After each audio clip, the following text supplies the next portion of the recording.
Greetings! My name is Anthony. I am one of the many historical interpreters out here at Jamestown Settlement. And I have an artifact I want to show you today that I think is quite unusual and a story to go along with it. Please join us.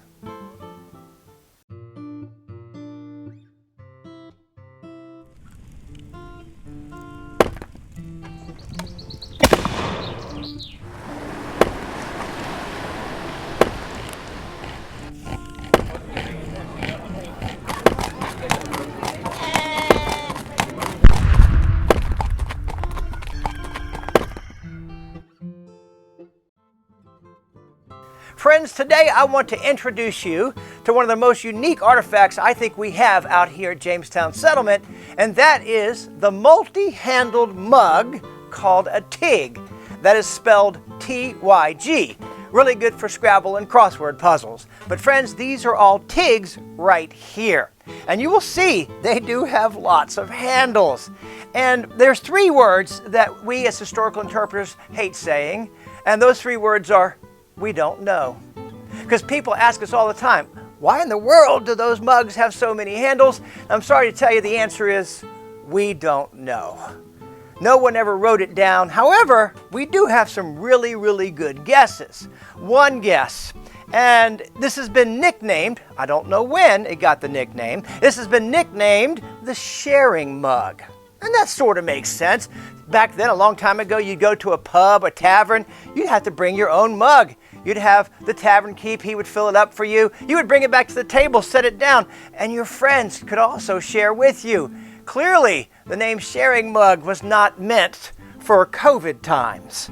But that's all right. That's one explanation why so many handles. It is fair to say that back in England at this time period, this was a fad. A fad to have a mug with different handles or lots of handles. And some had two, some had three. There's folks who would look at this one. I think it has three handles. Other folks would say, no, it has six. There's always somebody willing to argue with you. We all know that person. And so, but it doesn't matter how many handles it is. We're trying to figure out why. And so the next reason, it's a fad. People just liked it. We have our fads today. Now, some people think it was economics. One shop might be selling a two-handled mug, while down the street, they're selling a three-handled mug, maybe making a little bit more money. Maybe it's status to have more handles. Personally, I like thinking that when one handle breaks, you got another one, because we do quite often break off handles. So, lots of reasons or explanations why there's many handles, but truthfully, we don't know. And often when we don't know, somebody is going to make up a story along the way. There's a story, there is folklore about why there's so many handles, and now I'm going to share that story with you. A long time ago, there was a duke. Duke owned a large piece of property, and he was a friend of the king. However, this duke had a son. Oh, this son was trouble. He just wasn't very bright. He wasn't taking to his book learning, and the father was worried this boy would not succeed in the world. And so this father got an idea. He said, if I could get my son a job working for the king, oh, he might be set up for life. He could get a job in the king's court, maybe a clerk to someone in parliament, a good government job, and then my son would be all right.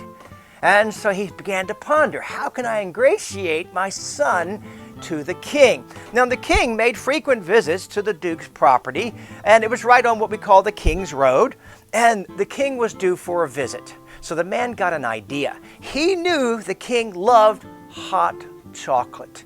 This was a brand new thing back then, mainly for royalty of the upper classes, but he knew the king liked hot chocolate. So he got his son. He said, son, I'm going to teach you to say something. I want you to say it, repeat it back after me, okay? He said, son, say these words.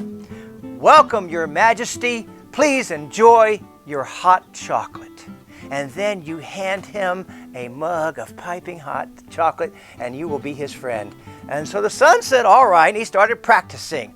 Welcome, your majesty. Please enjoy your hot chocolate. Welcome, your majesty. Please enjoy your hot chocolate. Well, the day finally came. The king was to arrive, and the duke was out there standing on his front steps, and his son was beside him. And behind the son, on one step higher up, was a servant with a silver platter and the hot chocolate right there for him. And then the king arrived. All of his entourage showed up, and finally the door of the carriage opened. The king stepped out. The duke bowed low. And the son, he said, welcome, your chocolate. please enjoy your hot majesty. And then he picked up the mug and stuck it out for the king to grab it. And the poor king had to grab it by the outside. He didn't get the handle. He burned his fingers. The father, he wished the earth would swallow him up right there. But the king was kind and said nothing. But the father continued to be embarrassed long after the king left. Oh, this was not going well at all. Now, in the back part of this duke's property, he had behind the stables a place for pottery. There was a little wheel. There was also a kiln, a place he could go back there from time to time and make pottery. He says, I got an idea. I will make a mug with 2 handles. There's no way my son can mess this up. 1 handle for him, 1 handle for the king. Oh, this is going to be perfect. So he's made his son start practicing. Welcome, Your Majesty, please enjoy your hot chocolate. Welcome, Your Majesty, please enjoy your hot chocolate. And then the day came. Here comes the king's carriage. The duke is standing there. The boy is next to the father, and there's the servant with the silver platter and the mug with 2 handles. The coach door opens. The king steps out. The duke bows low, and the son says, Welcome, Your Majesty. Oh, he nailed the first part. The father couldn't believe it. Welcome, Your Majesty. And the son said, Please enjoy your Chot Hocolate. Chot Hocolate. And now the boy reached with 2 hands, grabbed the mug just like this, and offered the king the hot chocolate.